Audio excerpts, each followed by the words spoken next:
Okay, we're just going to look at this deal that the Mets offered Bobby Bonilla. They needed to pay out his contract of 5.9 million, and they offered um, him a deferment for 10 years in which then the Mets would be able to invest at 12%.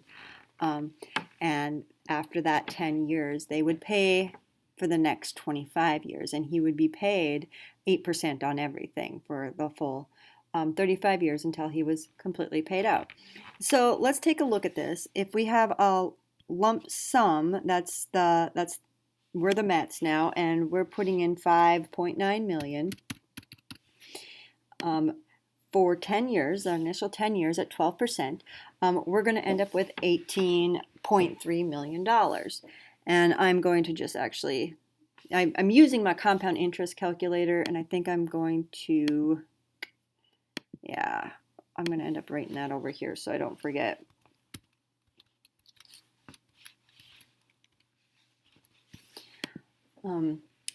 But Bobby gets 8%, so I'm going to just change this. So for the initial 10 years, Bobby's getting 8%, and so he's would have made 12.7 million, and that's before the next 25 years in which he'll be getting his yearly payments.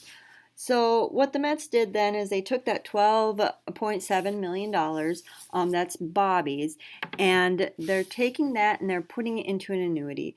And I made this annuity chart here, or this Excel payout annuity formula, Dilma Bobber.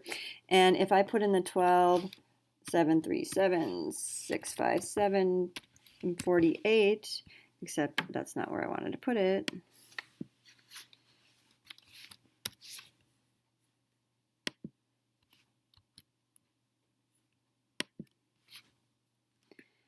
Okay.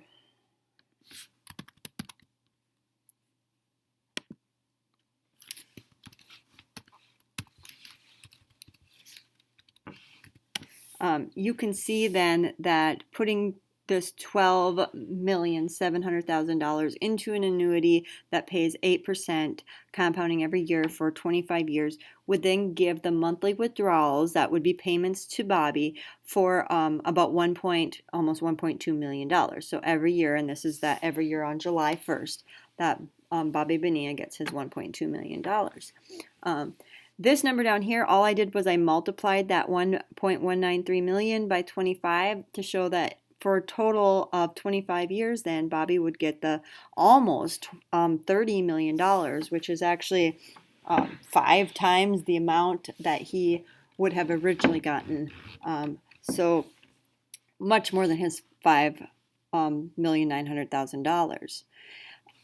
Down here, I wrote kind of the Mets. So after 10 years, they had that 18,000, but then they paid, that 18 million, sorry, the 12.7 million was actually Bobby's, and they reinvested that for him.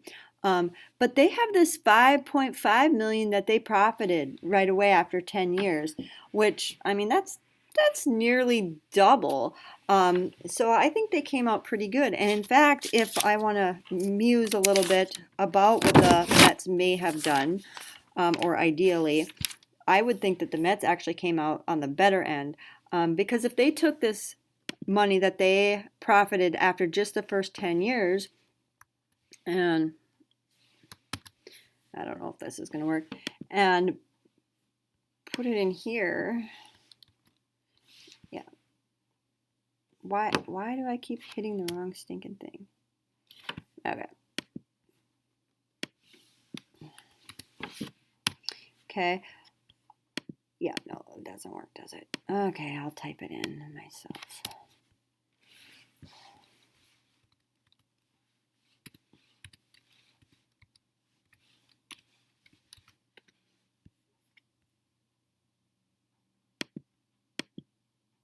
Oh, maybe it's this. Oh, goodness gracious. Maybe it's that number that was missing. Okay, anyway.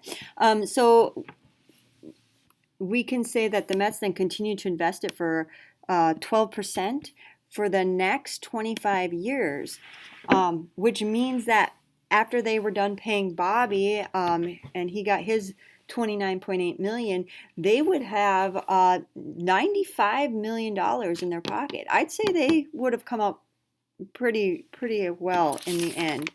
Now, if I was Bobby and I had decided not to take the deal, I could do lots of things, right? I'd probably realistically say, "Oh, I'll invest 5 million of it and live off of 900,000 for a while," or something along those ends. It's easy for me to think that at this point, since I clearly don't make anywhere near that. Um, but I'm just thinking if I took that whole 5.9 million right away, and instead of taking the deal the Mets offered, I would be able to invest it myself. And in 35 years then, so when Bobby would be done being paid, I could make a lot of money on it. I'm just thinking, even at, I think I figured out at 4.74%, and 35 years, even at a lower APR as that, I'd be making then the same amount as Bobby. So hopefully I'd be able to maybe make even 6%, 8%, end up, in the closer to $100 million. So I think that would be the better choice for Bobby. But he seems happy, and we're all happy, and who are we to judge? So thank you.